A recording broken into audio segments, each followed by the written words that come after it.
caiu o último bastião da extrema-direita e do bolsonarismo.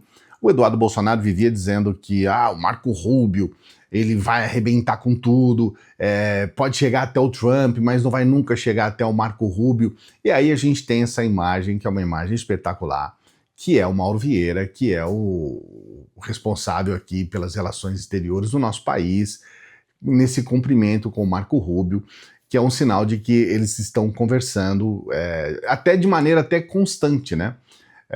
Por exemplo, ontem eles tiveram conversa por 2 vezes, né? Em 2 oportunidades eles conversaram. Eu vou trazer daqui a pouquinho o Mauro Vieira explicando para você, mas antes eu quero mostrar como que o Eduardo Bolsonaro falava, isso agora em outubro, nessa última vez que, agora vamos colocar a penúltima vez, né? Que o Mauro Vieira tinha encontrado o Marco Rubio. Olha como o Eduardo Bolsonaro falava. Acaba de acontecer hoje a reunião entre Estados Unidos e Brasil para tratar das relações entre os países. Tudo que o Brasil pediu, não conseguiu nada. Não acabou com a sanção contra Alexandre de Moraes e Vivi, a sua esposa, também não reaveu os vistos cancelados, tampouco conseguiu se posicionar como mediador à questão da crise entre Venezuela e os Estados Unidos. Isso daí mostra aquilo que nós sempre falamos e que a realidade se impõe. Os Estados Unidos estão preocupados com a questão política brasileira. O que Mauro Vieira ouviu de Marco Rubio, segundo a imprensa tem noticiado? A sua preocupação com eleições transparentes e o fim da lawfare. Sem isso, nada com relação a acordo comercial, tarifa e etc. vai caminhar. E eu queria só rememorar a vocês que todos esses pontos, nenhum deles foi obstáculo para Jair Bolsonaro. Por quê? Porque ele tratava com respeito os Estados Unidos. Porque ele colocava o Brasil numa posição de seriedade, não numa posição de querer estar aliado ao que há de pior no mundo, até mesmo o Hamas. No tempo de Bolsonaro, você não via prisões em massa, como ocorreu no 8 de janeiro, a prisão de velhinhas. Mesmo Daniel Silveira recebeu perdão presidencial e foi solto. E só retornou para a cadeia depois que Bolsonaro já não era mais presidente. Então todos os problemas postos na mesa foram evitados pelo presidente Jair Bolsonaro. Que saudade que a gente tinha enquanto a gente tinha um presidente de verdade. Certamente Bolsonaro retornando ao poder, podendo se candidatar e será eleito nessa possibilidade, a gente vai retornar a ter essa boa relação com o nosso principal e tradicionalíssimo parceiro comercial, que é os Estados Unidos. Deus abençoe o Brasil, Deus abençoe os Estados Unidos da América. Então, como você vê, né, ele está comemorando o fato do Brasil estar ferrado pelos Estados Unidos e continua ferrado. Não, nós estamos todo mundo ferrado e vamos continuar. Que bom, hein? Que maravilha que a gente está ferrado e vamos continuar. O que é, sabe, uma demonstração de uma falta de caráter sem tamanho, né? É de uma vagabundagem sem tamanho. Não é à toa que mais da metade, 60% do Brasil odeia Eduardo Bolsonaro. Não tem como, né? Não tem como você aprovar as ações de um sujeito que é tão vagabundo, tão rastejante. Que sujeito lamentável esse Eduardo Bolsonaro. Ele só não é pior do que o pai dele, mas não vale nada esse cara. Não vale nada. É uma coisa assim que você fala, não é possível. E aí a gente tem essa situação desse encontro. Eu vou trazer para você essa entrevista do Mauro Vieira, mas antes eu quero mostrar para você uma explanação de uma jornalista que falou, olha, esse ainda não é o momento para fazer as grandes... a gente está falando de acordo, né? Mas não são somente acordos, são as negociações mesmo. As grandes negociações. Muita gente fala, mas eles já começaram a fazer cessões para alguns países da América do Sul, mas não é assim, gente. O Brasil é diferente. Nós tivemos a maior taxa, nós tivemos ações, junto com as ações econômicas, ações jurídicas, o caso da Magnitsky, uma série de outras questões, e a gente teve uma situação complicada mesmo, que foi, até por intermédio desses 2 aloprados aí, lá nos Estados Unidos, que foi acentuada. Então é importante a gente levar isso em consideração, mas a jornalista fala sobre o fato de que essas reuniões não eram para estabelecer de forma definitiva uma negociação. Bem, Marcelo, desde cedo o Itamaraty já estava avisando que não ia sair nenhuma decisão dessa reunião de hoje.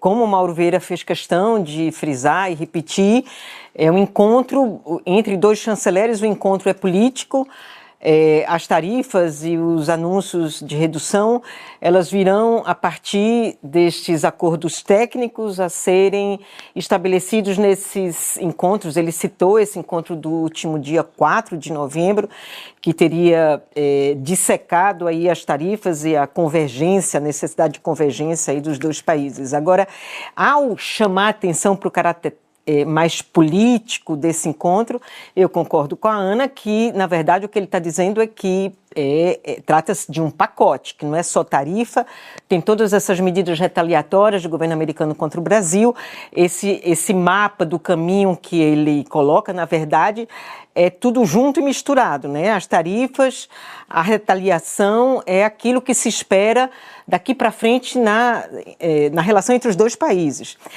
Agora, a questão é que saíram dados agora da Secretaria de Assuntos Internacionais do Ministério da Fazenda, hoje são dados fresquinhos, mostrando que, enquanto isso, aumenta o déficit na balança entre os dois países, né? Aumentou 340% o déficit na balança entre Brasil e Estados Unidos. Obviamente que muitos produtos, isso não foi perda de comércio exterior, porque muitos produtos foram desviados para a China, para o México, para a Argentina. Alguns produtos não conseguiram ser desviados, madeira é um deles, mas muitos produtos foram desviados. Mas o fato é que a indústria têxtil também sofreu, só em setembro perdeu 65 milhões em vendas para os Estados Unidos, mas o fato é que há uma perda. De agosto a outubro, o déficit foi de 4,7 bilhões de dólares. Em relação ao mesmo período do ano passado, esse déficit tinha sido de 1,1. Então, está aumentando aí. Então, a desvantagem do Brasil só cresce, mas o fato é que o Brasil também, pelo que diz o ministro, pelo que sinaliza o ministro, não quer demonstrar essa ansiedade frente a essas declarações do Trump e do Scott Bessent, de que são declarações, digamos assim, com teor eleitoral, de que os Estados Unidos vão lidar com a inflação de café, de frutas e tal, acelerando a redução de tarifa. Isso mostra que o Brasil sabe negociar, mostra que o Brasil entende o que está acontecendo de forma objetiva, porque se não pode vender para um, vende para outro, e é o que está acontecendo. Apesar de aumentar esse déficit com a balança com os Estados Unidos, a gente conseguiu fazer com que isso não afetasse tão diretamente o nosso comércio. É claro, com uma proposta de volta à negociação dentro dos patamares normais, dentro do que sempre foi, isso é melhor para o Brasil. O Brasil precisa continuar exportando café, carnes e essas exportações que foram tributadas lá para os Estados Unidos. Mas os Estados Unidos também perdem. O grande problema aqui dessa analista é que ela não fala o que está acontecendo com os Estados Unidos. Os Estados Unidos estão numa situação terrível em relação ao café, porque são poucos os países que exportam café para os Estados Unidos e é importante para os Estados Unidos o café. O país do hambúrguer, né? O país da carne.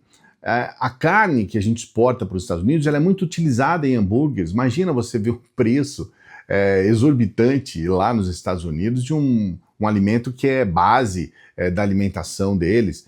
Então, quer dizer, a verdade é que é ruim para os Estados Unidos também. Eu tenho aqui para você um trecho dessa entrevista feita pelo Mauro Vieira, explicando um pouco mais sobre o que está acontecendo. E também gostaria de dizer que estive com ele 2 vezes ontem no Canadá, perto de Ontário, na reunião do G7.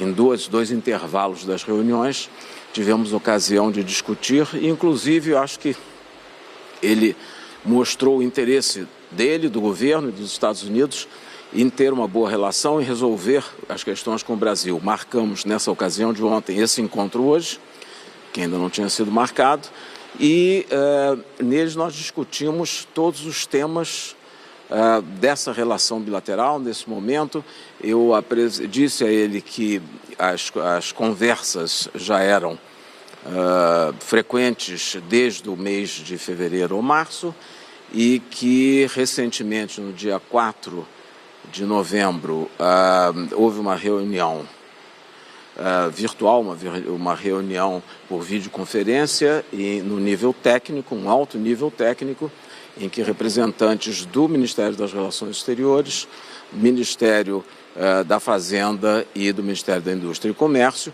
com a contraparte americana do representante comercial da Casa Branca, ocasião em que nós apresentamos propostas para a solução da questão. Fizemos uma proposta que é uma resposta à primeira proposta, à primeira lista de temas que eles nos apresentaram quando eu estive aqui em 16 de outubro. Nós apresentamos as respostas. Qual foi a proposta? Estamos esperando que eles nos respondam. O secretário de Estado disse que estão examinando com toda a atenção e todo o tempo, que querem resolver rapidamente as questões bilaterais com o Brasil e que a resposta virá muito proximamente, amanhã ou na próxima semana, e reiterou, ele disse inclusive que hoje comentou com o presidente Trump que ia se reunir comigo. O presidente manifestou a intenção de resolver rapidamente, de manter uma boa relação com o Brasil. Disse que gostou muito da reunião que teve com o presidente Trump na Malásia e reafirmou o que tinha sido proposto já nas reuniões técnicas, que é de se chegar a um acordo provisório até o final desse mês, ou princípio do mês que vem, que estabelecesse um mapa do caminho para uma negociação que poderia durar 2 meses ou 3 meses, para então se concluir definitivamente todas as questões entre os dois países. Mas o importante é dizer que é uma demonstração do interesse do governo americano, do secretário de Estado, em solucionar todas as questões ainda pendentes da relação com o Brasil. Então, como você vê, são questões de dias para que as coisas se resolvam. A gente torce para que se resolvam mesmo, para que se coloque um ponto final nessa história. Não faz sentido os Estados Unidos brigar com o Brasil. O país que eles imaginam ser o Brasil não é um país que foi esse pintado lá pelo Eduardo Bolsonaro, pelo Paulo Figueiredo. É todo mundo comunista e que eles querem dominar o mundo e essas coisas absurdas que eles imaginam, o sistema não sei o quê. É um país democrático. As pessoas elegeram Lula porque queriam o Lula como presidente. O Lula, apesar de todos esses problemas da extrema-direita, que diariamente vai para queimar o filme, para fazer essas armações falcatruas como essa que a gente viu agora recentemente, dessa chacina lá no Rio de Janeiro, para tentar abalar a imagem. Mesmo assim, o Lula ainda continua com aprovação, fala-se inclusive em eleição no primeiro turno, ou seja, as coisas estão tudo acontecendo dentro do processo democrático.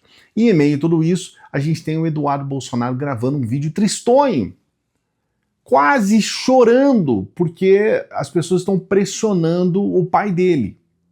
Estão pressionando ao máximo Jair Bolsonaro.